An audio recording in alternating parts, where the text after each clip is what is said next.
DraftSociety.com presents a Premier League Draft Fantasy Podcast.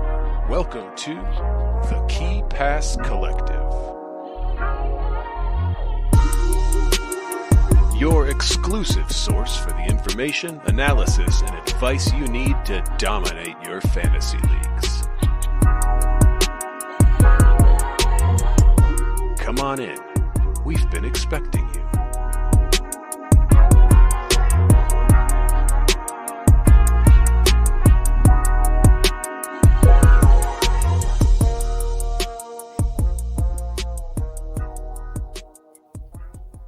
Hey there, draft heads. How is everyone? Oh, it feels nice to be back. I want to give a special shout out to the gentleman for covering me last week. Thanks so much. We'll get into why that was, but yeah, it was a pretty busy week.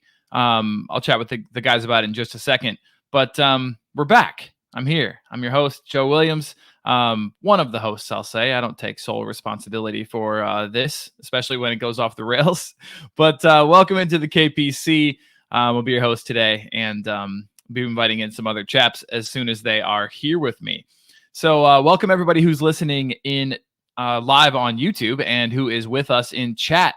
You guys are fantastic. Tom Husband, what is going on? First one to comment, you win some sort of special award. I'll think of what that is at some point later. It's not a special deal on any sort of trade, unfortunately. Ben Chickens, what's going on? How are you, man? Good to see you again, as always, my friend Ben.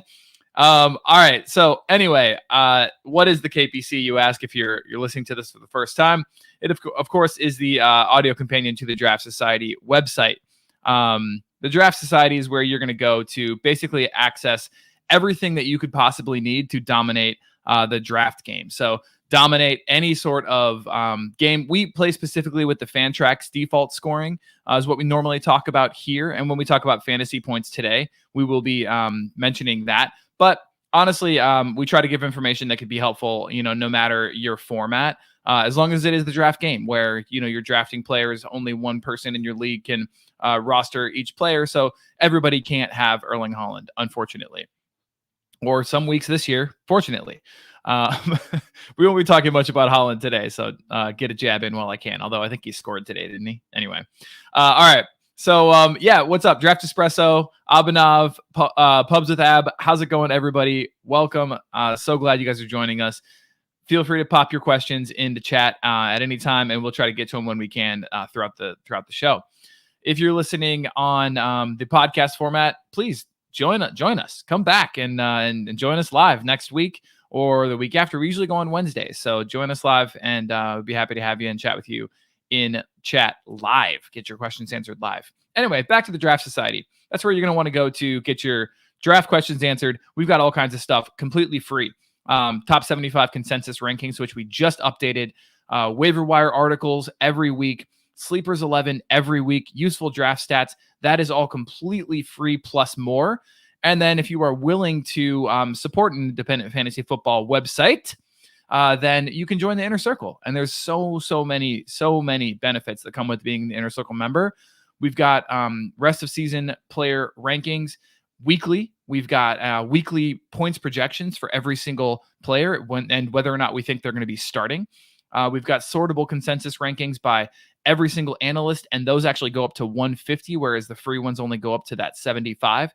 And there's a whole bunch more that people can see on the screen. But visit DraftSociety.com. It'll give you everything that you can possibly need. So do that. And of course, if you sign up for the season pass, you will have the fantasy toolkit, which is kind of our crown jewel. It's our interactive app where it is bespoke information based upon your particular Fantrax profile. So it'll use your Fantrax user ID and or your secret Fantrax number. Don't worry, we don't get any of your information. But give you bespoke advice based upon your particular league. Who's available in your league to pick up? Who do we think has the best rest of season value in your particular league that you should maybe pick up now? Fixture difficulty tracker. It's all there. So check it out. fantasy toolkit. We're really proud of it. Draft Lad is a genius, and it's helping everybody to save a lot of time in their weekly preparation. So, all right, let's move on before we get too long-winded. Let's talk about what we're going to be talking about on the show today. So we're going to revisit Fantasy Fake, Fantasy for Real. Always a good time after an international break to check in on players who just had a blistering performance and whether or not we think that can continue. So we'll check in on Fantasy Fake, Fantasy for Real. We've got Game Week 10 waivers and stashes, plus your questions answered live. I see some people posting questions in the chat already. We will get to those as soon as we possibly can. So Conchalo, thank you so much for that question. We'll try to get to it here in just a second. Plus I've got a little bit of a talking point that I want to start with today in revolving around injuries and missed time for certain players. So yeah, we got a good show on our hands, but let's go ahead and bring in the only person who's joining me so far. We're hoping for more, but speak of the devil. But for now we've got Sanji, and it looks like Ryan is here, but he's figuring out maybe his camera or something else. We'll bring in Ryan here in just a second. But Sanji, how are you, my friend? All right, man. Just chilling. Nice. Very good. Very good. You all recorded last night at Banta Boys? Yeah. I invited one of our Inside Tracks reps, the Aston Villa rep.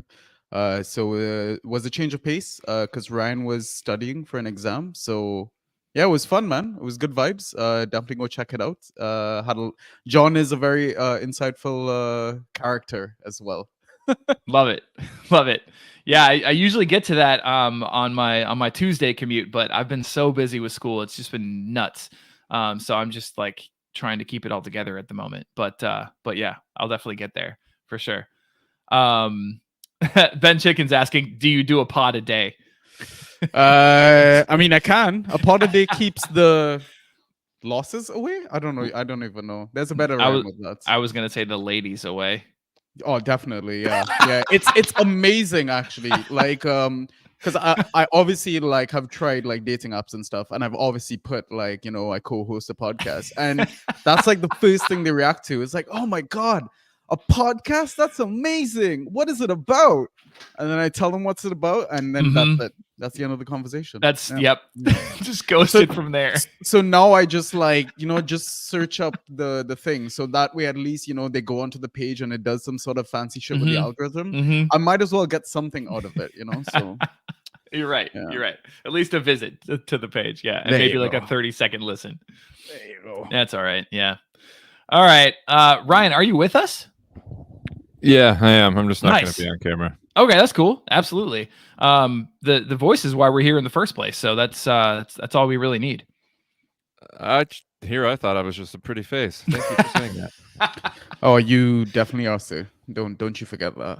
Oh, it's a deadly combo. Both of them. It's a deadly combo. You guys are just too kind, in my humble opinion. Anyway, yeah. How are things with you, bud? Okay. I survived my first hurricane. Wow. Fun. All right. Yeah, you're abroad right now. I was in Mexico. I flew right in before a hurricane hit. I was there for my son's wedding, and yeah, it got the wedding got pushed to Monday, and thankfully it cleared up on Sunday night. So ended up having the wedding. It was gorgeous, but like, yeah, spent most of the time in my room, hunkered down, fattening the hatches. And yeah, flew back late last night. So, and yeah, back at work, and I'm hurting a bit, but otherwise not bad. Okay, no, fair. Yeah, I had alluded earlier to some of the things going on last week. So my in-laws were in town, which obviously takes up a good chunk of time, and my dog also had surgery last Tuesday. So she had a lump removed that the vet didn't like the look of, thought it might have been a cancerous mast cell, and got the labs back, and turns out it was benign, which is awesome. So that's super cool. She still got to like obviously recover, had a chunk of her taken out, but we're super stoked that it wasn't cancerous. So nothing to worry about there, hopefully. Thank God. Yeah. So that's awesome. But she's recovering. She's got the cone and everything. Like looks crazy, but yeah. Yeah. You guys had a good discussion around rankings, which I appreciated. That was awesome. I'm just glad we don't have to do them again. Yep. Ever. Never ever again. Really? We don't do them again. That was it, man.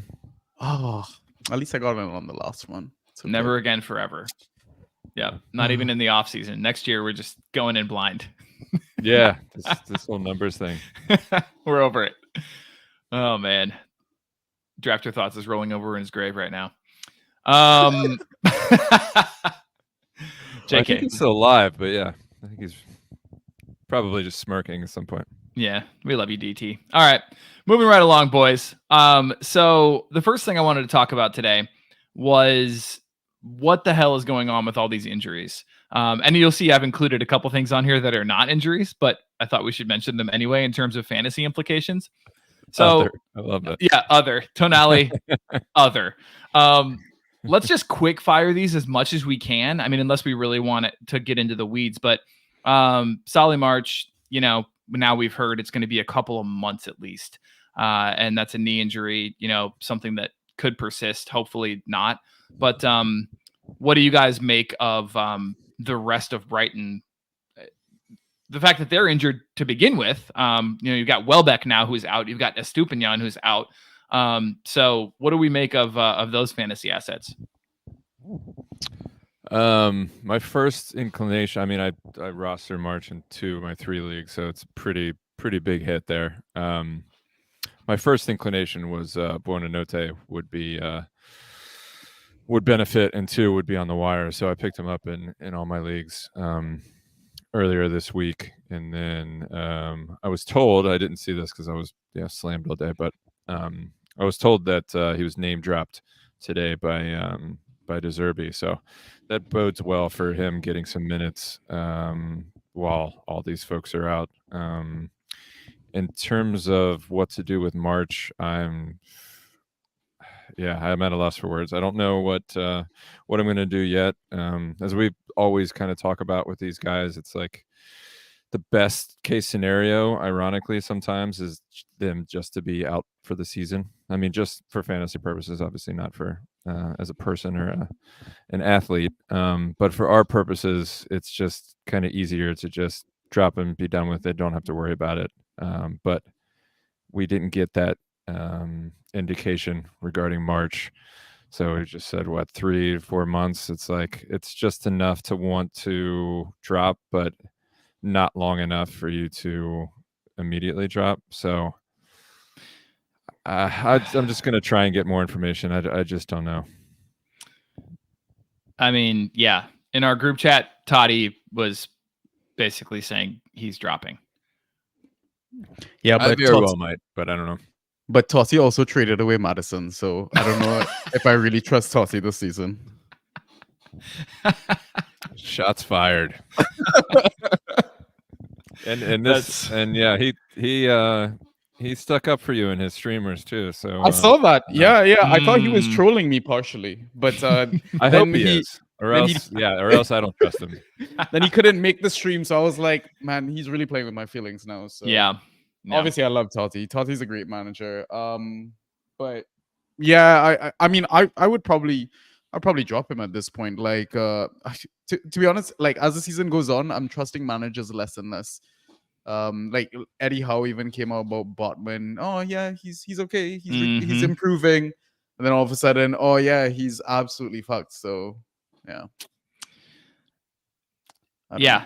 It's becoming more like the NFL, where if anybody follows the NFL, those managers lie through their fucking teeth and nobody calls them on it ever. It's just, I mean, they'll just, day to day could be the same thing as week to week. Like it all, none of it means anything. And it used to be the Premier League was a little bit more transparent about that kind of thing. But yeah, it appears we're now all playing head games. Yeah. I don't know. Does this make you guys want to buy into or kind of trade for any of the other Brighton assets? Adingra. Yeah. I think this one. Ansu Fati, maybe. I'm still a little cautious because he was so injury prone at Barcelona. And I mean, he's apparently at the perfect club for that now. But I think Adingra is the first name that comes to mind. Ferguson, given the Welbeck layoff, I know we're focusing on March, but yeah, there's a few players. Like, I mean, sure, they're good, they're missing good players, but that whole team is like the depth that they have are all amazing players. Like, they're still gonna play good football, I think. So I'd say buy low now, because the run of fixtures that Brighton have coming up are absolutely ridiculous at the moment. Mhm. So if I was to mention it, Fulham at home, Everton away, Sheffield at home, Forest away. Whew. It's pretty I good. like it. Would you believe me if I told you that Adingra is 100% rostered in the big three community leagues? I think so. Like, Yeah. like the thing is as well, I know it's a small sample size, but during their, I guess, their first period in with the European fixtures and all that, it seemed like Adingra was getting the EPL minutes Yeah. and not really the European. Like, he was coming off the bench for the European game. So now it feels like, okay, maybe he's more nailed, but then at the same time, they still need players for the European games. And I don't think they're doing that well in Europe at the moment either. So definitely watch and see, because I mean, everyone's dropping like flies in that team. So wait until the Thursday fixtures play out, give it some time, and then maybe start sending some offers out, I think. Yeah, and Marst mentions in chat, username Marst, mentions in chat, I don't know who that is. He's quoting average PL manager discussing injuries. Which that's I love that. That's so true. Oh, I have a player by that name. That's awesome. But speaking of, I don't know who that is. That's why I'm actually going to bring up big three rostership or roster percentages this episode a few times, a few times, just because I think it's for those who don't know, there are three kind of major community leagues. One is just the Draft PL Community League. One's the Genie League, of course, and then the Discord League that are uber competitive, insanely competitive. And so I think it's worthwhile to mention those roster numbers, just because it gives us a better impression than just looking at all the roster numbers in terms of, okay, if you're a real manager and your team is on it and your league is on it and people are involved, what's the likelihood that these guys are going to be out there? And it doesn't seem like Adingra will be. You're going to have to trade for him if you're in an active league, but worth it, you think? Yeah. Cool. All right. Robbo, this is kind of old news at this point, but we got kind of some confirmation that it's looking like January is, I would say, an optimistic timeline. And so, yeah, we've got Tsimikas basically nailed at this point. Hard to say what could happen with Europe. If he plays Thursday nights, are they going to go with some weird, toss in, 4 on the back line or like 3 on the back line and maybe run some, I don't honestly know what the hell they would do. Have Endo play at left back or something. It could get interesting. That's for sure. But as far as Tsimikas is concerned, he's probably rostered already in your league. But are there other fantasy implications to this one, guys, that you can think of? Joe Gomez maybe getting a few runouts at left back. I'm going to be curious to see the lineup on Europa tomorrow. I assume that's when Gomez will probably get a run out at left back, and he'll hopefully keep Simi fresh for the Premier League. So that'll be pretty indicative, I think, tomorrow. Yeah, agreed. Yeah, that would be nice. That would be nice, honestly. What about set pieces? Because obviously Tsimikas took a lot of the left-sided corners. He sure Does did. that possibly impact maybe Sobo slightly? I mean, Sobo's still ghosted like the monster he is. Right. But I'm just wondering if that cuts in a bit into his opportunity for ghost points. Isn't a swap like a like for like with Robbo, who took the same left-sided corners? That's what I was wondering. Yeah. Yeah. Status quo. Okay. If only we had a set piece tracker that we could look at that existed somewhere, like on a website that we all are a part of. I can try to pull that up as we talk, but yeah. If only Trent Alexander-Arnold took set pieces, that'd be nice. All right. You know, you're gonna attempt to trade him out, and the minute you get that trade done, he's gonna skyrocket. I don't care. Is Honestly, don't. I'm sick of looking at him. will he though? Will he No. Will he actually skyrocket? Like, do you believe that, Sanji? I mean, you had him at 2. So he popped up in the data dump that we do on the pod. I think he attempted 4 shots this week. So like, I still think he's gonna eventually hit some level of previous form. Will it be finish second overall performance? Probably not at this point. I mean, obviously my ranks have changed. I think he dropped into like top 20 or something like that. He's dropped significantly in my ranks. But yeah, it's like the thing is, I didn't think Sobo was gonna have this much impact because it was pretty much Trent dominating everything, right? It was like Trent is the face option sort of thing, and even like Robbo when he shared them, I feel like Trent still took them. So we'll see. They've got a really nice run of fixtures coming up as well, right? NFO at home, Luton away, Brentford at home. Very nice. I mean, after the City away, Fulham at home, Sheffield away, Crystal Palace away. So I think there's opportunity for you to maybe sell high on Trent after that point. But let's see. Tom Husband, if he goes poorly against 10-man Everton at Anfield, when will he score well? Preach, Tom. Preach. I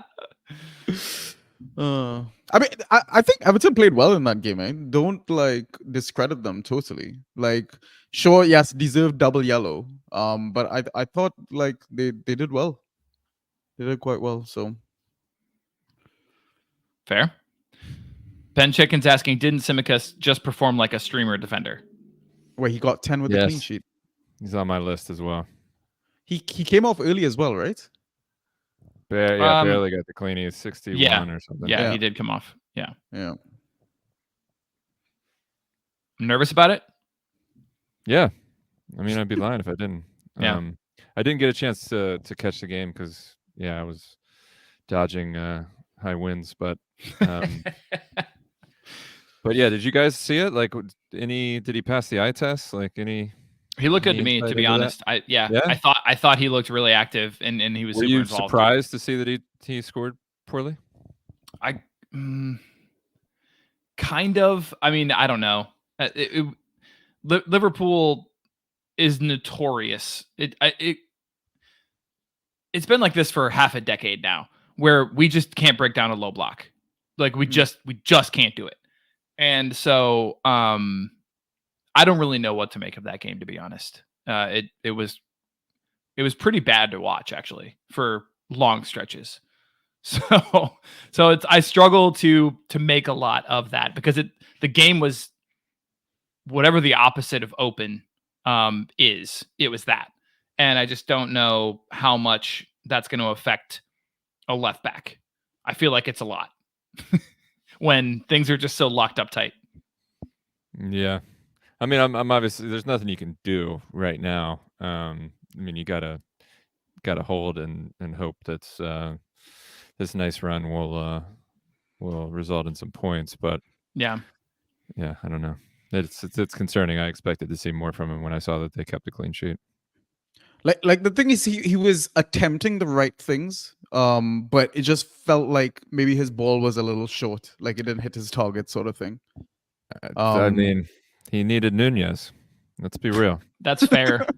Who doesn't need Nunez? Everyone needs a bit of Nunez. You know? That game changed so drastically when Nunez and I'll say Harvey Elliott came on. There was a spark that was absent prior, and Anyway, we don't have to get into this too much more. But that's from a fan standpoint, I just don't know what else we need to see to start Nunez. But that's just me. I would be very surprised if he didn't start this weekend. Yeah. I've been trying to trade him in. Going against him in my other 2 leagues where I don't have him. So no.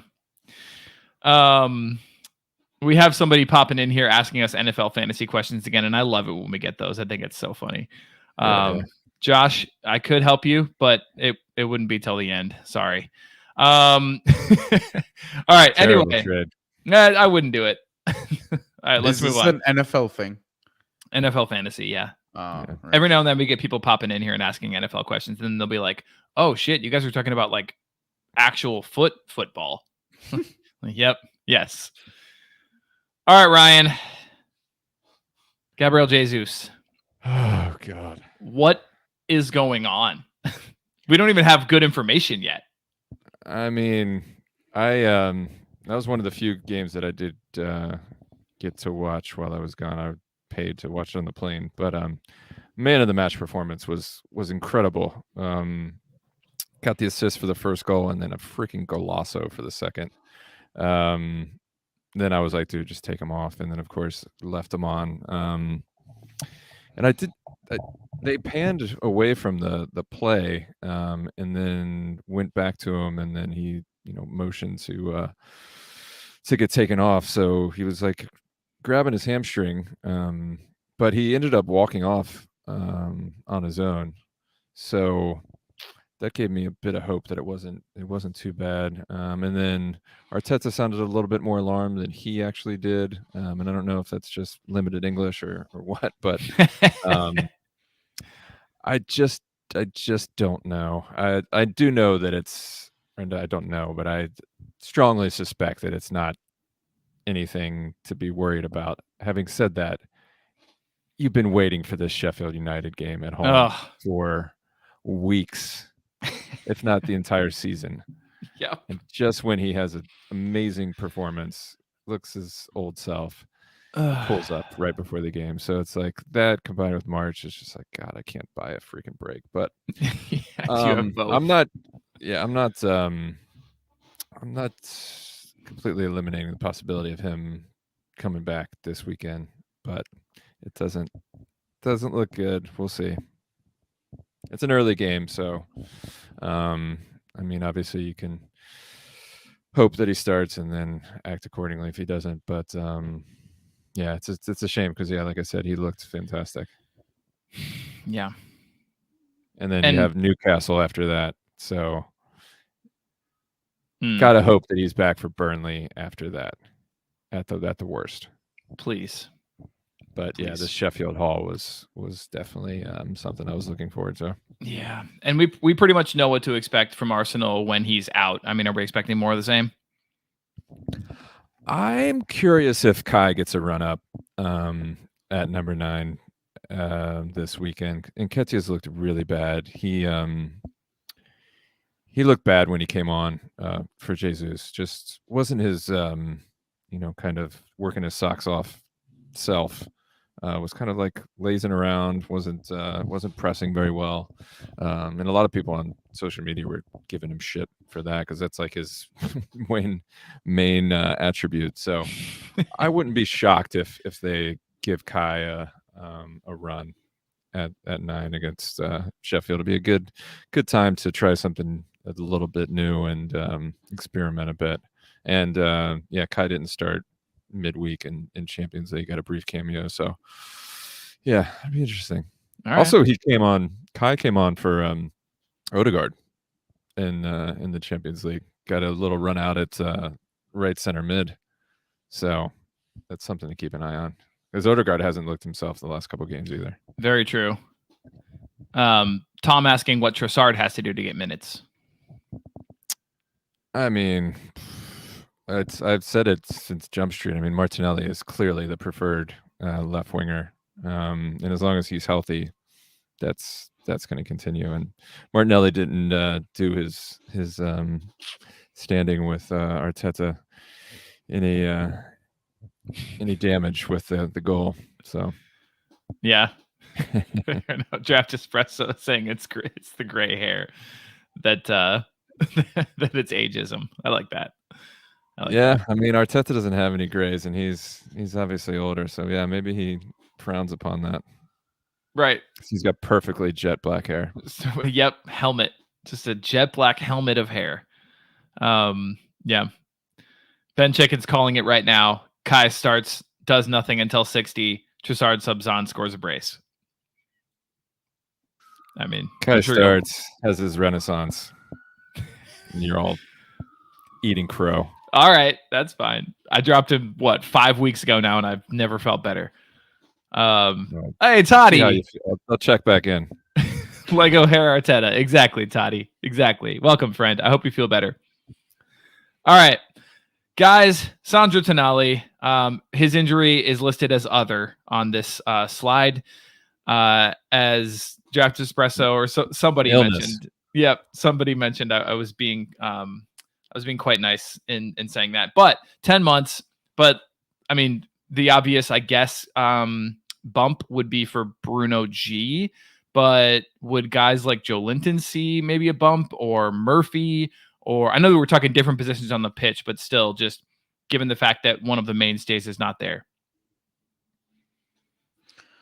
I think immediate guess would be Bruno G. Yeah. But again, I think it also depends on how he sets up that midfield three, in terms of Anderson or Longstaff or, Joel. Now Willock is back as well, I think, right? Yep. He's almost. So I think obviously it's Bruno G, but we'll see how it kind of develops. I mean, they picked up 2 other injuries tonight. I know we're kind of talking about Tonali, but Isak got injured tonight, and apparently Jacob Murphy got a shoulder injury. What? Really? I did not see that. Yeah, it got mentioned in Banter Discord. Wow. Okay. So it's hilarious because we named our pod Murphy's Law, so it basically did go wrong. Totally jinxed him, but yeah, it's kind of rough. So it'll be interesting to see how he kind of sets up that midfield. But I think baseline Bruno G. I think maybe take a punt on him if you want to buy low. Oh yeah, New says at least in Fantrax was forced off after just 3 minutes on the pitch due to an apparent shoulder injury in Wednesday's clash with Dortmund. Yeah. Man, landing awkwardly on his shoulder. It might be a Robbo type injury. I was going to say, hope not. What he's mentioning in chat, apparently Anderson also out for weeks. Good Lord. Who'd have thought, just making all these footballers play a ridiculous amounts of games would actually be bad for them. And wait, they're going to change the format of Champions League, so there's even more games. Right. Looking forward to that. And then you got to love the people who rebut that with the whole like, well, they're paid X amount, and it's just like, yeah, but like the human body can only take, doesn't matter that they're professional footballers. The human body can only take so much. Yeah. And as consumers, we're actually hurt as well. If the product suffers because the best players are getting injured all the time, then like, true. It's not like we're getting a better product because of all the games. Having said that, the Christmas frenzy is like one of my favorite times of the year. Even I agree. Streamers are starting, so fair enough. Is Joe Linton a buy low, guys? People are sick of him because he's had a bad year. He's been bad, yeah. But given the fact that all these injuries are taking place, might he have a more involved role in the attack? Maybe. If I had him, I wouldn't have given up on him even before this injury. But yeah, he might. Yeah. Bruno G, the obvious winner there. All right. Everton. Apparently the Premier League has requested a 12-point deduction due to their FFP violations. This is Chelsea's future, Sanji. Pay attention. I mean, I'm going to go watch a National League game on Saturday, so I'm just getting prepared, Nice. You're non-National League, sorry. Yeah. Non-league, right? Yeah. Non-league, yeah. You're creating new allegiances. That's good. So then when Chelsea's out of the league. Let's go Dulwich. Yeah, definitely looking forward to that. Where I can't even sit down to watch the game. It's going to be a great game, honestly. I love it. But I mean, if this is the case, surely Man City is joining us as well, right? Mm-hmm. Ben?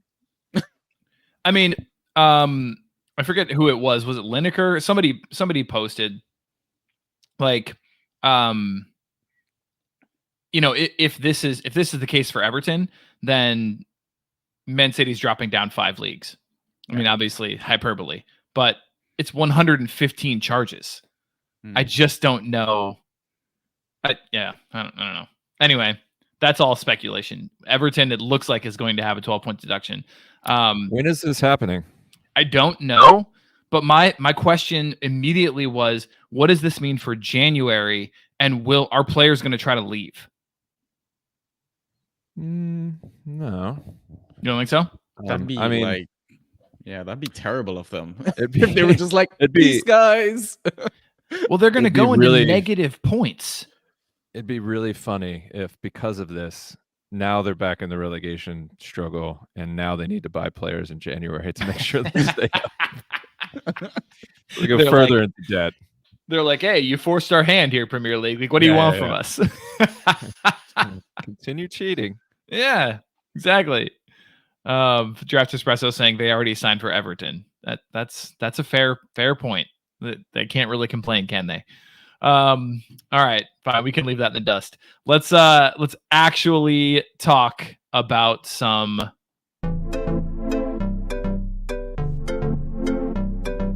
fantasy fate, fantasy for real, fantasy fate, fantasy for real.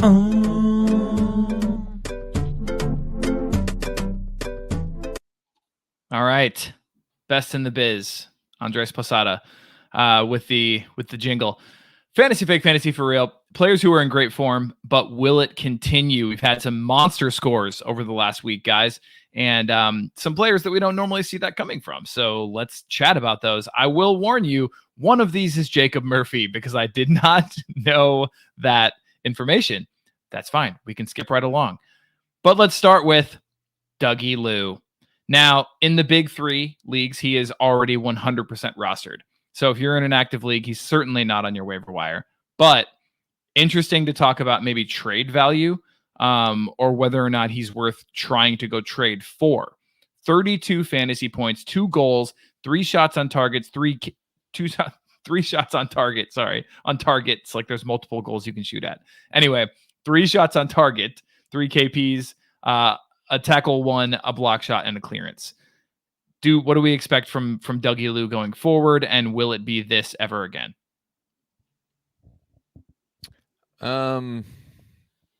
I think he's a sell high. Even though he's on set pieces, he's not a huge ghoster. I mean, he's seven ghosts a game, which isn't bad. But you'd expect a little bit more from someone who's on set pieces from a really good club. And yeah, he just has these games where he pops up for a few goals. Being on penalties is obviously a nice bonus. So it's one of those where you're not desperately looking to sell high, because he's got that built-in opportunity to score with set pieces and penalties. But if you got a decent offer, now would certainly be the time to cash in. So, isn't the schedule juicy too? Yeah, it's not bad. It's a nice little, I think, 3-game stretch. So yeah, you could hold off and certainly try to sell high after that and hope he keeps it up. Yeah, this is one where it depends really on the offer. I'm not upset to hold, but I certainly would try and test the waters to see what you could get. Taji? I mean, I own Douglas Lewis in both IGL and DPL. Ooh, it's so funny. what are you doing? I was considering dropping him because of the lack of ghost points, because he was dropping some random 3-pointer games, and I was just like, well, what the shit is this? Eloquently put. What am I gonna be able to get for him though? That's the thing. Like, if I have to throw that to you guys, like, okay, what position do you need? Do you need a forward like most people? No, I own 7 forwards sometimes. I'm like 7, with wow. legal rosters sometimes. Okay, I'm good on forwards. So let's say defense. Let's say defense. Yeah. Okay, you need defenders. All right. Could you get somebody like? Would you try to buy low on Estupinian? Maybe, is that a thing that you could get through the door? You might be able to pull that off because of the injury, right? Right. because of the injury and that big haul from Dougie. Yeah. Is going Bully or Pinnock too low? Not for me. I would aim for like VVD. Obviously, that's Yeah. gonna probably force a counter, but that's not a bad opener, especially if that person needs mids. It would have been nice last week before this freaking 10 aerials against Everton. He was against me. You're welcome. Me too. Yeah. Yeah. There we go. That explains everything. System of gravity. Could you try for? I mean, I'm sure you could get like Dan Burn through the door pretty easily. Yeah, I think that's a bit too low, maybe.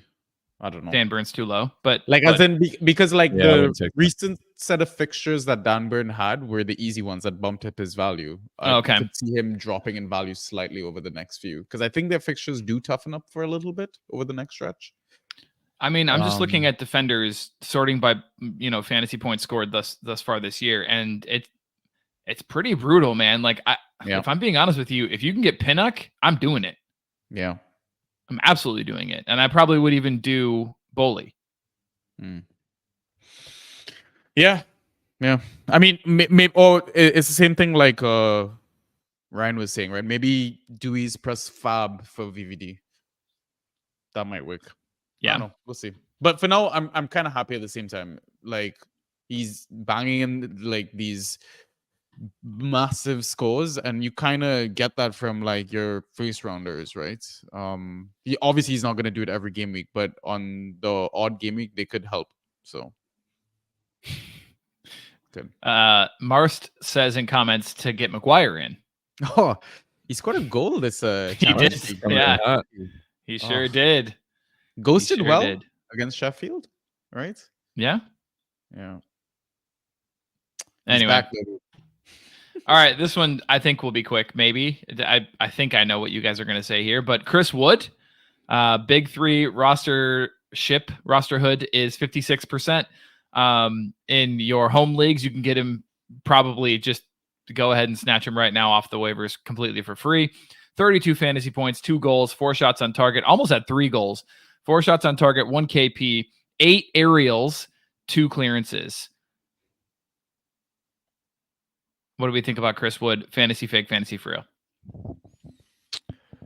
I think he's fake ultimately, but he's a nice streamer in a good matchups. Obviously, they proved that against Luton. Plus, he has a nice little floor with the aerials, kind of a McBurney light in that way. But Forest schedules turns a bit. So yeah, I've been trying to get something for him this week. But I've been trying to go for VVD, but obviously that's been unsuccessful. So yeah, maybe I should just ask for a buck. I dropped him in both leagues. I'm gonna ultimately have to, but I'm stubborn like that. Liverpool, Villa, West Ham, Brighton, before it gets friendly again with Everton, Fulham, and Wolverhampton, and we're already into December by the time that starts.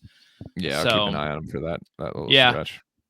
It's not that he's fantasy fake for me. It's just that, like you said, I mean, he's the epitome, I think, of a streamer in a good matchup.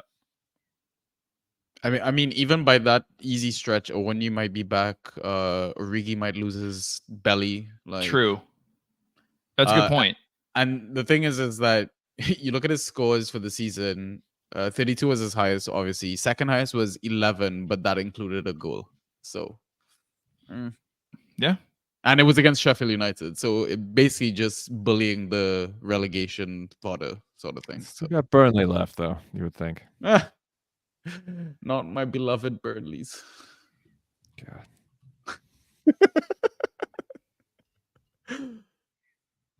All right. Let's move because Jacob Murphy's the last one on this slide. So we're going to go ahead and skip that because of the aforementioned conversation. Okay. Would you guys believe it that after game week 1, the last time we did fantasy fake, fantasy for real, we also had Mateus Cunha on this segment, and we have him here again. 86% rostered now, though, in the big three leagues.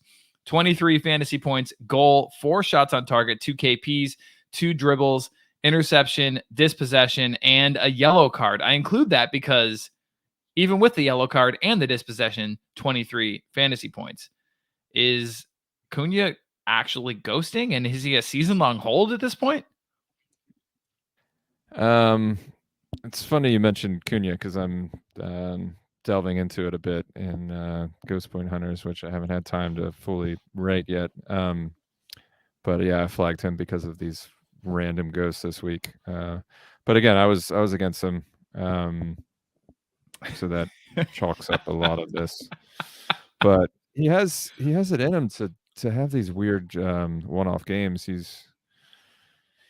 He's a weird guy. But you look at his scores and his ghost point average, which is below 7, and you just don't think it's sustainable. He has yet to this season really put on back-to-back performances, other than those first 2 when Wolves was a weird machine. Otherwise, he's needed an attacking return to come close to double digits. So he's one that I wouldn't mind trying to get out on a high if you can. Sure. Because I think he's real-ish. I think he's another one that you don't mind streaming. And it's as a forward 3. He's not the worst guy to have around. I think they have Sheffield in 2 weeks. So I'd see what I could get for him, and then ship him and then hold him for Sheffield if not.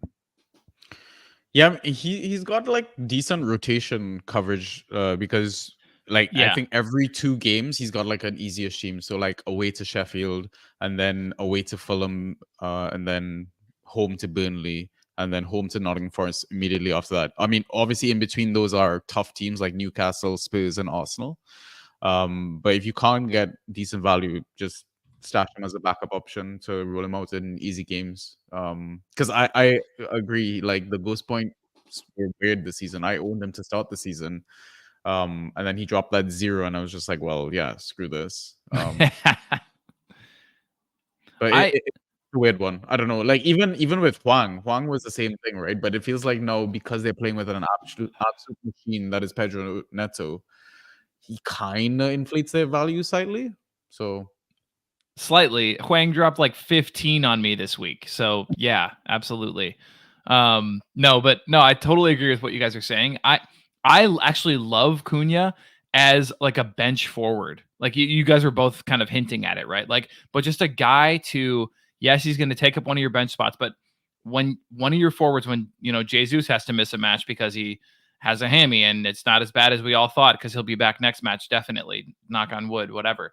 Pop in Cunha, like that's the kind of guy he is. And I just think if you don't have to depend on him every week, but you can keep him as kind of a backup option, like you were saying, Sanji, I love him for that. I think he's a hold, in my opinion, there, unless Ryan, like you said, you can get something for him. And yeah, but I think he's proven himself. I'm convinced.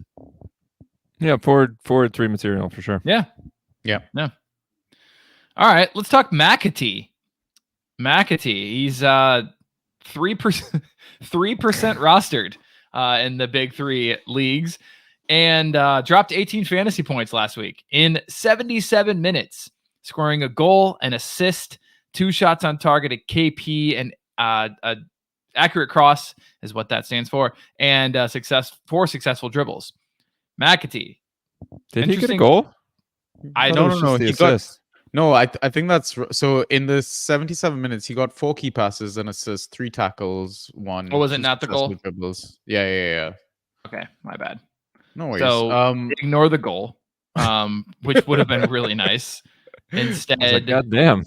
Yeah, he helped win the penalty, right? That they scored. So yeah, that's the assist.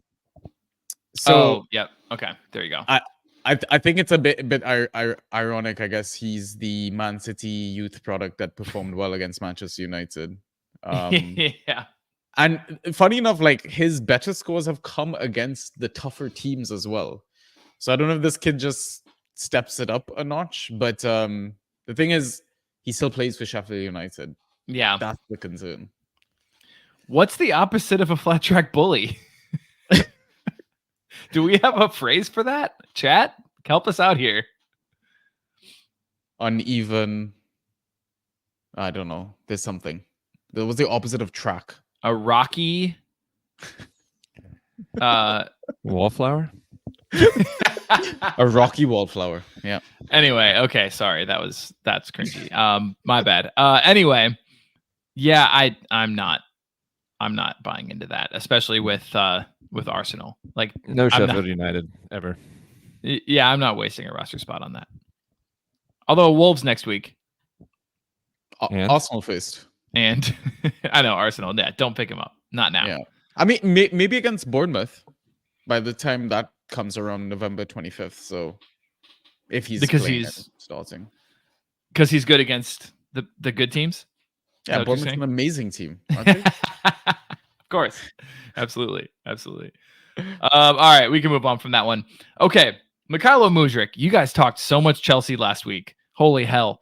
I was happy I wasn't here to have to go through all of it. But no, I thought it was a great discussion, actually. And there was some, there was a little bit of like downplaying of Chelsea assets. And then, of course, they punish you all by coming last week and playing quite well, at least for the first 85 minutes of the match.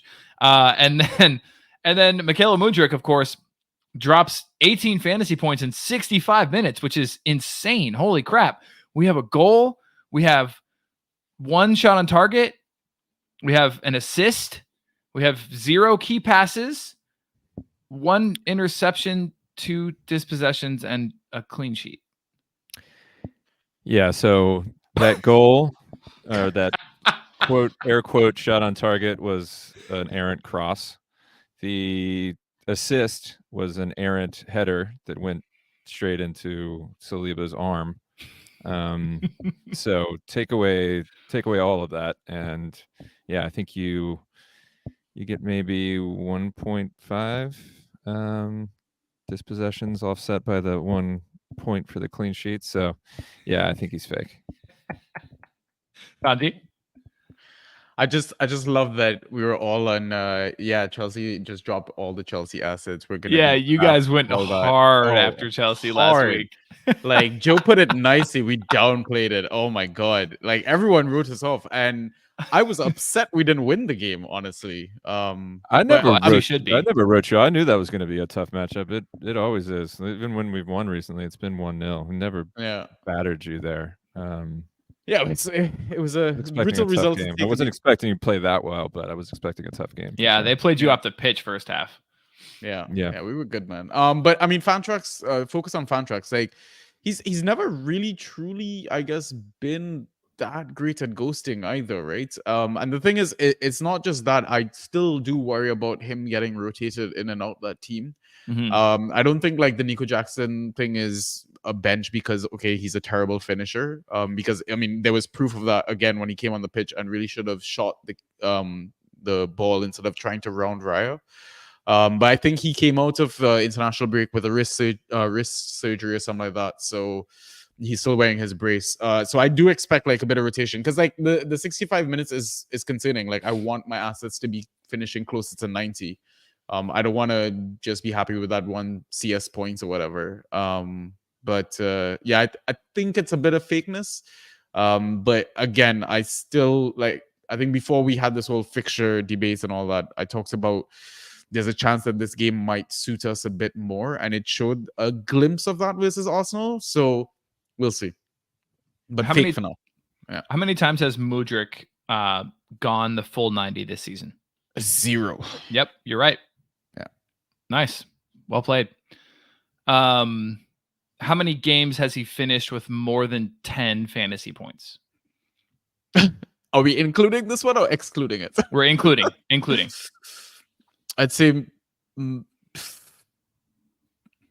2 because I think he scored another goal at some point this season. He did against Fulham. Right. Fulham, Yeah. Nice work. You're impressive, my friend. You're impressive. Yeah, I mean, so here's the thing. I'm not ready to write off all Chelsea assets. I saw enough from them to be completely honest. I think they're going to be okay. I think they're going to figure it out. That game really impressed me. Like I can't put it lightly. It really impressed me from a Chelsea standpoint. But he's not the asset I want to have from Chelsea. So I think he's fantasy fake. But my question for you, Sanji, is like, if you're trying to trade in Chelsea assets, who would it be? I mean, are you looking at somebody like a Gallagher who ghosted pretty well? Yeah, Connor. Exactly who I'm thinking of. He's doing a bit of everything in midfield right now. Getting key passes. He won the ball back quite a few times, I think, against Arsenal as well. I mean, he's captain, for crying out loud. I still can't believe this is like that's crazy. 2023 and Conor Gallagher is the captain of Chelsea. It blows my mind. He proved me wrong completely. But yeah, I think he's gonna just tick along with maybe 7 to 9 ghost points per game, maybe get the odd attack and return here and there. I know a lot of managers will probably be drawn to Cole Palmer because he's on penalties as well, but he's not actually ghosting that well. So yeah, I think Connor is the only one I can kind of think of, the main one I'd be going after right now. I like Sterling. I think he's looked good. He's scored well. He's got in his locker to have a monster game week. He's very rarely going to be rotated, so I wouldn't mind a bit of Raheem in my life. I mean, yeah, he had just a pure ghost point outing. I mean, he only scored you 6, but he's always uber involved, and every now and then you'll get a game like he had against Burnley. Yeah, it's always funny that he tried to take the pen. And Enzo told him to chill. I got this, little guy. Relax. Don't worry. Okay, cool. Last set, guys. Kamara. I didn't even realize he scored well until somebody brought him up when I asked you all in Slack about which players I should include in this. Boubacar Kamara apparently scored 12 fantasy points last week, which included 3 key passes, two tackles, 1, 2 aerials, an interception, a clearance, a successful dribble, and a block shot. Fantasy real, fantasy fake? I can't imagine. Although they have Luton, Forest, Fulham. I don't know. What? I mean, he got 2.5 the previous game. Yeah, I know.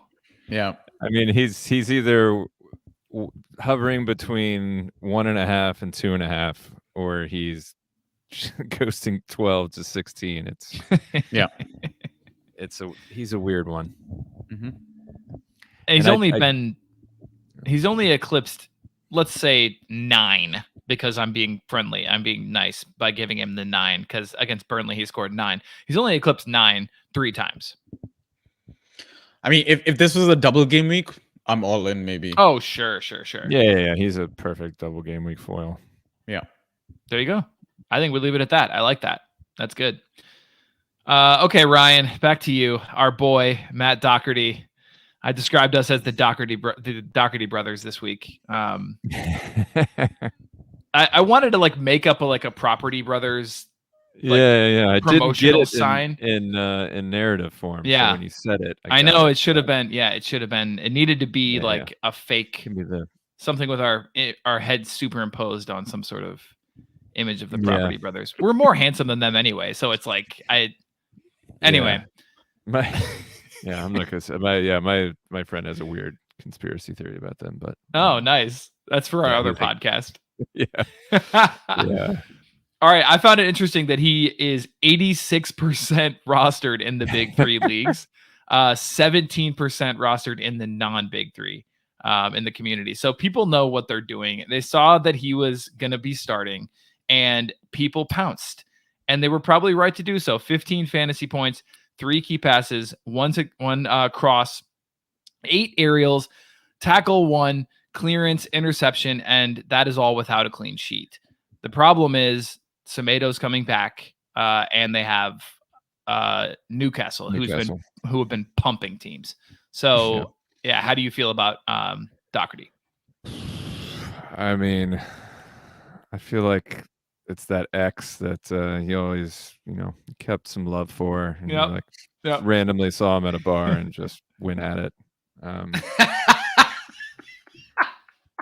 That's exactly how I felt. Wow. Yeah, and it paid off. As you know, Joe, I held that one very close to the chest. You sure did. I had the Wolves dark web info like weeks ago during the international break, and I gave it a little to my friends. Yep. Joe and a few others. I kept it from Toddy because he made us all wait for the international break. I mean, we're in a league together, so you gave me a legitimate reason why you didn't tell me. Yeah. No, but I don't have a league with Toddy, and he's the only one of us that I don't have a league with. I told Robbie, I told Joe, I told Jeannie. I'm honestly hoping for next season that all of us are not in any leagues together. Like, I know it would be nice, quite nice. Yeah, you asked Joe. I created a WhatsApp group for me, him, Robbie, and Toddy that just says "No Leagues Together." That's the title of the WhatsApp group. Yeah, but yeah, Doherty, man, he had a day. I didn't get a chance to see that game, so I don't know what happens in the eye test. But he's just one of those guys that Opta just obviously loves, because he just scores really, really well. I think Semedo comes right back in. Unfortunately, I think he turns back into an Irish pumpkin. So I think he's a drop. I've dropped him in a couple leagues. Although Newcastle are going to be banged up, obviously, if you see that he starts, pick him back up. Or if you have the room, it sucks that it's a later kickoff. If it was one of the early sets of fixtures on Saturday, I probably would have kept him just in the hope that he might get a run out since they won against Bournemouth. But especially because they get the Blades next. Yeah. Mm-hmm. Yeah, I know. So he's a legend.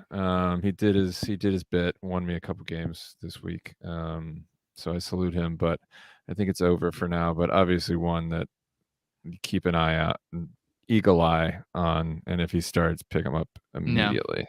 Yeah. Farewell, sweet prince. Yeah.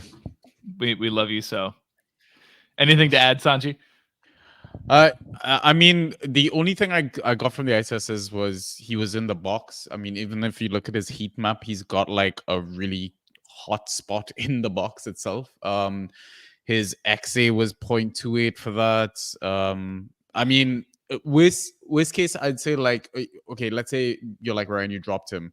Maybe we talked about, strategy for the next few weeks, etc. And one of them that we brought up was maybe keep like an open spot throughout the game week, so that even if, let's say, you've thrashed your opponent, you've confirmed your win, or you've confirmed your loss in that sense, not a bad idea to maybe stash him for the next game week.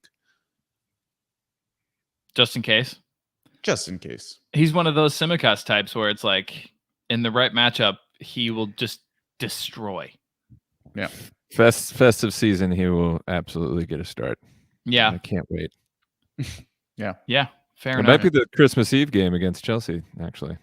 They got moved to Christmas Eve. Did that officially get moved? I think so. Okay. Such a weird one, man. It really is. Yeah. I like it. I'm going to be drunk anyways, so. Better be. You're going to get freaking murked. We'll see about that. All right. Really quickly, guys, to kind of give you some information that I've been scouring the web for on draftsociety.com. We mentioned Liverpool set pieces. Just wanted to share that with you all quickly. Andrew Robertson, 39% of Liverpool set pieces. Szoboszlai, 31. Alexander-Arnold, 30. We have a three-way split. Interesting. Yeah. So going forward with Simicast, make of that what you will. final contender in the fantasy fake, fantasy for real. This man played 19 minutes. Mateus França. He is rostered 80% in the big three leagues and 6% in the non-big three. So there's something that fantasy managers in those community leagues know or are holding on to, we'll say, about Mateus França. 6 fantasy points in those 19 minutes, and those came from 3 key passes. That's the first we've seen of him really on the pitch, and he looked fantastic. Will he get the start anytime soon? Will it be more than 19 minutes? And as far as fantasy fake, fantasy for real, how are we feeling about him? I'm a believer. Do you roster him anywhere? Unfortunately not. Oh, okay. And he's a forward, which kind of sucks. I kind of wish he was a midfielder. But I mean, maybe it depends on your league, because I'm hearing about people talking about, oh, McNeil is a defender in my league. And I'm like, what sort of league are you playing in? Like, very bizarre. Yeah. Doesn't make any sense at all. But Franco got 3 key passes. I think he took 4 corners. He had a pass into the final third. He also played under 21 game for Palace versus Monaco. I think he played the full 90, and he scored the first goal for them in a 3-1 win. So the signs are there. Palace, they don't really have any sort of attacking threat. Everyone's injured. I don't know if Raksaki is going to get the nod ahead of Franca. Because, like, there was so much hype around Franca preseason as well, right? So much. People were holding on to him, but then the injury just kept getting longer and longer to recover from. But that's the theme of this year. Yeah. Like that, we should do a separate pod on that at some point, because holy hell, like injuries have just, I mean, preseason injuries, I feel like we didn't take that into account enough with rankings, because we've seen it time and again this year where it just takes players longer and longer and longer. Managers are more and more careful to bring them back. And I mean, I want to say that draft capital has really suffered for a lot of players because of that. Yeah, it's been a rough one, man. It's been a really rough one. But sorry, you were saying about Raksaki. Oh yeah, I mean, even with Raksaki and stuff, like I think they do have potential, but like it got commented, I think, on Twitter when we released the article. Someone was saying about Hodgson not trusting young players and stuff like that, and I don't know if I believe that really. Ryan, what's your take on this though? Palace is such a strange team at the moment. I like França. I should ask my wife how to pronounce that. She speaks Portuguese. Because I want to say Franca and really badly, but it's probably not. It's the C with the little thing on the bottom of it. Oh, okay, so it's França. Okay. Yeah. Yeah, I like him. His little cameos have been pretty good. They don't have anyone else really attacking wise. So yeah, I wish I rostered him. It's weird that, not weird, but I don't know if it's a good sign that he played with the under 21 kids this week to get fitness, or if it's like, okay, so he played with the kids, you're not going to be able, you're not going to be fit enough to play this weekend. So I don't know what Roy has in store for Mateus, but yeah, I don't. He's a hold for me. I'm not as hyped about him, I think, as others, but yeah, I would like him on my roster for sure. But when everybody's healthy, he's gonna be a super sub for sure. So he's got this window, I think, until Elise and Eze come back. But who's he starting over? Because I mean, I feel like Roy's pretty set for the moment on that kind of front three of Edouard, Ayew, and then Mateta, while the other attackers are out, as Anoli say. And then you've got Hughes, who's kind of banging around in there. But is Roy really going to play França as a 10? I doubt it. I would assume he's more on the wing given his profile. Yeah. So who loses out from Ayew, Edouard Mateta? Has to be Mateta, I think. Yeah. I think it'd be him, and then Ayew needs a break at some point from not doing anything. He does work hard. Yeah, I mean, the man looks like he's about 47, and he works. He does work his ass off. It doesn't really translate into fantasy points, but so the appearance versus Newcastle, where he got this aforementioned 6 fantasy points. One of the many apps that I use to kind of do like a bit of research and stuff like that. SofaScore does like average position heat maps and stuff like that. And his average position was actually central and further forward. So I don't know if maybe it's a winger, but I think he's gonna be one of those guys that's close to goal sort of thing. And typically like center forwards don't get a lot of decent ghost points, like I would say like outside of top 4, top 6 teams maybe. But the fact that he has the corners, I think he dominates corners. And again, that might be because Olise is not there, Eze is not there to kind of take them. But I would I'm with Ryan. Like I think I'd hold and be looking forward to that Burnley fixture. And we shared the same concern on the pod yesterday when we talked about him.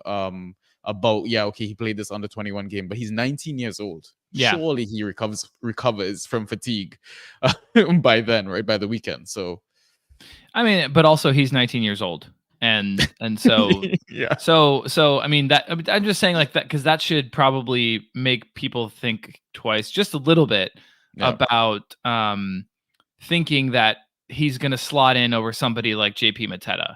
I mean, it's like, I know he's not been the most prolific goal scorer, but this is a Premier League experienced forward.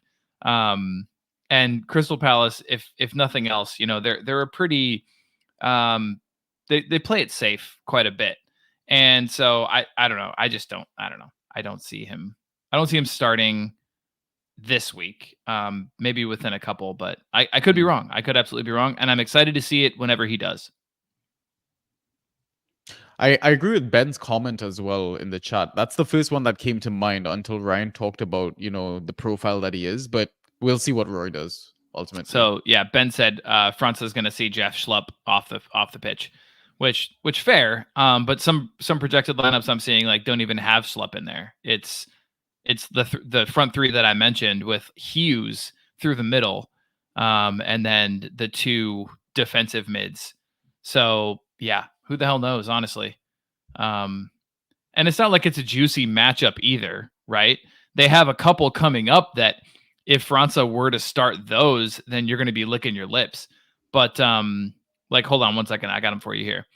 It is so Tottenham this week, and then Burnley, Everton, Luton in a row. Yeah. Which is delicious. So if França were to start those, and maybe now's the time to bring him in. Maybe now's the time to go ahead and get him. Send an offer, try to bring him in. But yeah. That is good. 19 years old, so 3 of him fit into Roy years. That's almost 4, no? Yeah. Yeah. Oh, that's fantastic. All right, that has been your fantasy fake fantasy for real. Let's go ahead and move it into the streamers, guys, and then we can get these listeners off to the rest of their days, to bed, or back to, I don't know, their children to put them to sleep. So, all right, Ryan, you want to hit us with your streamers for this week? 1 week plays? Yeah. So Spurs play Palace on Friday. It's I mean, for a team that's not in Europe, this is a quick turnaround for them, Monday through Friday. So Brendan Johnson's back fit. Had a little cameo on Monday. I wouldn't be surprised if Ange went with him on Friday. He's an interesting one because if he doesn't start on Friday, you'd be tempted to drop him given that it's an early game and you need the room for the rest of the weekend. But I have him in 2 leagues, and I'm kind of thinking about holding him just because Spurs attack is doing well. Obviously, Ange likes him. As soon as he was bought, he basically started the North London derby. I don't know if it's a tactical thing against their high line, but yeah, I think he's got plans for him to take over that spot. I don't think he's long on Richarlison, but we'll see. But yeah, if he starts against Palace, yeah, I think he's a good shout. I mean, anybody against Burnley, but except for Bournemouth defenders, I suppose. So yeah, looking at some mid to get a start this weekend, whether it's Ryan Christie or I don't think Hama Traore comes on until Iraola gets sacked, but maybe Kluivert. I would just keep an eye on that Bournemouth lineup for Burnley, because there could be some streamers in there. It's a must-win game. Burnley at home. This is the time to play any Bournemouth attacking assets. Tomiyasu versus Sheffield United. He was, other than Jesus, one of the and Rice, he was one of the best players in Champions League earlier this week. I'm struggling with whether or not Sheffield United is a game for Tommy, or if it's just a Zinchenko marauding game. But I picked him up, and I'll just drop him if he doesn't start against Sheffield United. Easy peasy. You just got to love defenders against Sheffield United, of course. Arsenal at home. Yeah. So yeah, if he starts, he's definitely a good streamer. This is a weird one. And it's for those that like to get weird. All of the Wolves defenders last week against Bournemouth ghosted out of their minds. Not just Doherty brothers, Kilman and CMFD got hauls. So the best ghosting Burnley defender, Dara O'Shea, just had 9 ghosts last week. If you need a weird differential defender, then O'Shea's your man. That is interesting. Yeah, I decided to throw a weird one in there. I like it. 2% rostered currently. Yeah. Yeah, there's a reason why. I mean, Burnley defenders, my God. I don't think they're going to keep a clean sheet all season. Yeah. No, I don't know what the record is on that. Honestly. I think you're probably right about that. Yeah, if anybody knows what, we should definitely, if there's a record of in any Premier League team not putting up one clean sheet the entire season, there has to be. You think so? Yeah, it has to be. I don't think it's ever happened. I would put my money on it's never happened. You think so? Yeah, I think it has. Because there was that one infamous season that was like the worst season ever for a promoted side. I think it was maybe like Derby County. Derby, yeah. Yeah. Yeah. Ben Chickens, you have to know this. Come on. Yeah. Get us in chat.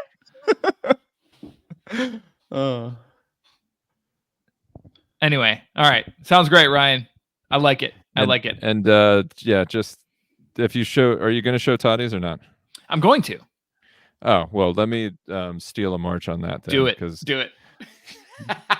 I shouted out Buonanotte in our No Leagues Together chat, and then he decided to steal it and put it as his streamer. So I'm just gonna put that placeholder in. I like that. Carry on. Yep. Perfect. All right, Sanji, what you got for us? No doubt some Burnley players in there. Just Yeah, knowing you. only the one, you know.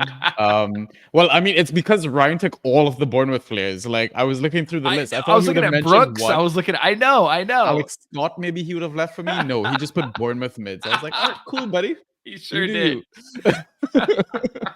No, but I mean, I get his point as well, because you never know who the hell's gonna start. So the That's rotation fair. there is mad. So That's fair. we might have ended up picking the wrong one specifically. But so to start, I think it's just like I think a rule of thumb is it's a good gamble to punt against promoted teams. I mentioned Konsa as well, I think, in the waiver article. He is at home. Villa are an absolute fortress at home. Villa Park is a disgusting place to go play football right now. I think it was 11 games won in a row, like 30 plus goals, 7 conceded, 6 clean sheets. Yeah, it's a mad scene right now. And the last few games, he's put up, I think he put up 5 shots in the last 4 games, 2 on target. And in past seasons, he's maybe gotten like 1 or 2 goals. I think last season he had a dry spell or whatever, but I think there's a good chance to get attack routines on both ends of the pitch. I know he doesn't ghost well, but it's one of those upside plays, I think, especially because it's Luton. Yeah, I was actually going to put him, and then I was looking at your choices, and I was like, damn, it's already on there. Yep, he was one of mine for sure. Yeah. I mean, obviously, I have to have a Burnley player, right? So I've gone with the Burnley player that I believe has attempted the most shots for them this season. He's fairly decent on the eye test as well. Bit of a dribbler here and there. So yeah, I mean, punt on him also because Bournemouth are just open, and this is like one of those 6-pointer games. Like, both teams have to kind of go for it at this point. So I feel like they're gonna leave space behind, and maybe Burnley can nick a couple. But I mean, it'll happen the other way around as well, because yes, Burnley's defense is terrible. So sticking with the whole playing against, you know, possible relegation teams, that sort of stuff. I like Nottingham Forest, good team as well, like at home and whatnot. But I believe this game's at Anfield, and I mean, yeah, Anfield, a very tough place to go play football at as well. I went with Matip because it was a bit concerning how Konate almost got sent off and should have probably been sent off versus Everton. So I feel like that lack of discipline, maybe it could give an opportunity to Matip to play. But again, wait on the Thursday fixture. Yeah, it all hinges on that. Yeah, right. But that would be my punt on it, because even when Matip, I think, came off the bench, he still ghosted pretty well in his short cameo, like 6.5 in 23 minutes. It's pretty good. Which, yeah, it's very good. So yeah, I think I'm gonna go there. And then again, sticking to Liverpool, Gravenberch finally, I think, had his best game of the season for you guys. I didn't watch the game, so I don't know if you can maybe give a bit of feedback on that, but 8 points in 61 minutes. I thought it was a good show. Yeah, no, absolutely. He was definitely, he was involved. And like I said, you know, in a game where there's not much attacking joy to be found, I thought he was really lively, and he was actually a lot closer to the penalty area than I thought he was going to play. So I was encouraged, to be honest. Yeah. Yep. So yeah, that's the picks. Cool. Here are Toddy's. So we talked about Buonanotte. Toddy likes Brownhill versus Bournemouth. I mean, Bournemouth, obviously one of the teams that you want to target with your streamers. So I think I like that a lot. Lascelles, we haven't talked much about. I mean, we mentioned Botman, but we haven't really mentioned, hey, if he's out there, go pick up Lascelles. I don't know that if you're in a super active league, he's going to be available, because people have already jumped on that, but check it out. And then Eddie Nketiah, Toddy likes. I have been to the well and drunk of the Eddie Nketiah sauce, and I am left wanting. Ryan, I don't know if you have anything to add to that or not, but I mean, James Joyce, eat your heart out. No, I mean, if I had him, you'd have to start him. Yeah. Obviously, if he gets the nod, Sheffield United at home, he's not going to get you any ghosts, but he could get you a goal or two, just given the matchup. But yeah, I'm kind of hoping for a Kai start. So let's see. That's fair. Yeah, maybe it's just PTSD from me rostering Eddie in the beginning of the year, and because I drafted him everywhere I had Jesus. Yeah, of course. And just watching the games, hoping he would do just not fun. anything. And it really is brutal. So if you're planning to watch the Arsenal match, I would recommend not adding Eddie Nketiah. If you're not, then go for it, sure, because he could stumble into 3 goals. You know, never know. 2, maybe. Brace, maybe 2. Yeah, maybe 2. He was like, "Come on, Joe, let's move All on." right, 3's a stretch. Okay, fair enough. All right. So I create this document in the morning when I'm at school, and then I have classes all day, and then get back into the document after school. So I'm usually inevitably the last one to go into said document to add my streamers. So just fair warning, this is for those of you who are really scraping the bottom of the barrel here. So here we go. Naya Faguerd versus Everton. Okay, fine. They got absolutely rolled the last couple of weeks versus Newcastle and Villa. He scored -3 and -6, and I totally understand that. Here's the thing. Before that, if you were to look at his fantasy points per game before these last 2 weeks, he was sitting right around 7, which is actually fairly decent. Playing Everton, and he's potentially a hold for a couple weeks if you have the intestinal fortitude. Brentford, Nottingham Forest, Burnley, Palace coming up. So a 7-point per game player who goes right around 7 as well. I'm okay with that. I'll for a streamer, maybe my defender 3 or 4. Sure. So there you go. Another one, JPVH, JP Van Hecke versus Fulham. He puts up a surprising 8.3 ghost points. Obviously, Brighton playing midweek. Well, not really midweek, Thursday, so late in the week. Might exhaust their options at defense, and you might see JPVH with the start. If you see him, I think he's a good stream, and I think he's one you can easily just slot in. He's not going to be rostered because he's not playing, but with the inclusion of Europe, he might be. And finally, Zaniolo versus Luton, because Zaniolo is playing Luton. And that's my logic there. All right, boys. Anything else to add? I was going to give, now that we have this in the toolkit, I was going to give listeners just kind of an idea of how to use this game week transaction data tab that we have, which is kind of cool. So I was going to give them the top 10 ads this week based on roster percentage jump from the big 3 community leagues. So like I said, the big 3 community leagues are, that's a lot of season managers, like a lot of really, really, really good talent that is uber involved and always watching the games and always watching the waiver wire and everything. So just in terms of like who did the big 3 leagues add this week, in case people are wondering for their home leagues, I'll give you the top 10. So in terms of rostership before versus rostership after waivers, here are your top 10. Esri Konsa, number 1. He was 63%. He saw a rise in 63% of his rosterhood, however you like to put it. Joe Willock, number 2. Takahiro Tomiyasu, number 3. Joel Matip, Sanji, your boy, the aforementioned.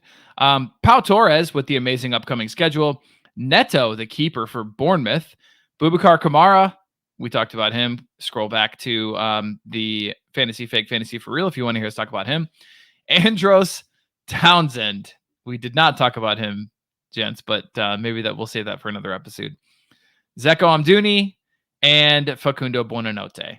That might have been more than 10, but that's okay. That's what you got. So if anyone's curious who the managers are adding, who are in the uber competitive leagues around the community, there they are, top 10. Any final thoughts or anything to add from you guys before we wrap it up? Nope. Okay. No excuses. Play like a champion. So no excuses for you then this week, right, Ryan? With Jesus and March out? Nope. Okay. Yeah, maybe a few. I mean, Keep to keep an myself, eye though. out. Keep an eye out this weekend. We might have a space or two popping up. Most likely Sunday. I don't think I'm going to do the Saturday one. But yeah. Fair. Just good luck. Have fun. Yeah. Best of luck to everybody. If you made it this far, we love you. Same thing every week. You guys are the best community. You're fantastic. We love you. You're the reason we do this. Everyone's amazing. KPC out. I'm not going to extend it this week. We're just going to go ahead and shut her down. Good luck to everybody. But really, have a great time. Cheers, everyone.